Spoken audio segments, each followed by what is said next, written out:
మకర సంక్రాంతి శుభాకాంక్షలు. సూర్యుడి గమనాన్ని అనుసరించి మన కాలచక్రం ఉంది అన్న విషయం అందరికీ తెలిసిందే.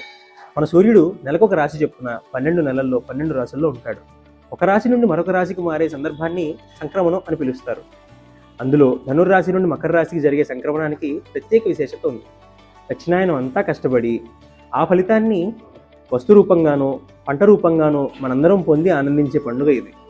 రాత్రి వంటి దక్షిణాయనం నుండి పగలు వంటి ఉత్తరాయణానికి జరిగే ఈ మార్పు మనందరి జీవితాల్లో కొత్త వెలుగును, కొత్త క్రాంతిని నింపాలని ఈ పండుగను జరుపుకుంటారు.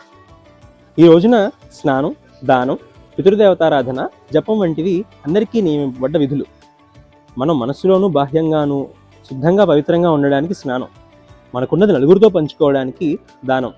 ఈ రోజున కొత్త బియ్యాన్ని పాలతో వండి బెల్లంతో కలిపి పొంగలి చేయడం తమిళనాడు ఎక్కువ ప్రాచుర్యంలో ఉన్న దక్షిణ భారతదేశం అంతటా విస్తృతంగా కనిపిస్తూనే ఉంటుంది. దీనిని వేదాలలో చెప్పిన ఆగ్నేయనిష్ఠకి సూచకంగా మన పెద్దలు చెప్తూ ఉంటారు. కాలానుగుణంగా వచ్చే మార్పులకు సూచకంగా తిలదానం అంటే నువ్వుల దానాలు, నువ్వుల వంటకాలు ఆరోగ్యాన్ని, మంచిని సూచిస్తాయి. ఈ రోజున చేసే ఏ ఆరాధనైనా విశేష ఫలితాన్ని ఇస్తుంది. అందులో పితృదేవతారాధన ముఖ్యంగా చెప్పబడుతోంది. మన పూర్వీకులకు సద్గతులు చేకూరాలని, మన వంశం వృద్ధి చెందాలని పితృదేవతలకు తర్పణాలు వదలడం అనేది మనం చూడవచ్చు. ఇందులో భాగంగానే పెద్దలకు బట్టలు పెట్టడం, మూలన పెట్టడం వంటి ఆచారాలు కూడా కనబడుతూ ఉంటాయి. ఇంటిల్లపాది ఎంతో ఆనందంగా జరుపుకునే పెద్ద పండుగ మన సంక్రాంతి.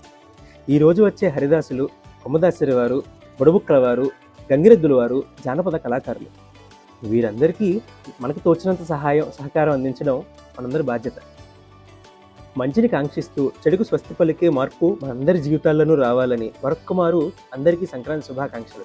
హిందూ ధర్మం గురించి, మన పండుగల ప్రత్యేకత, విశిష్టత తెలుసుకోవడానికి హైందవ్ యాప్ని డౌన్లోడ్ చేసుకోండి. త్వరలో మీ ముందుకు రాబోతోంది.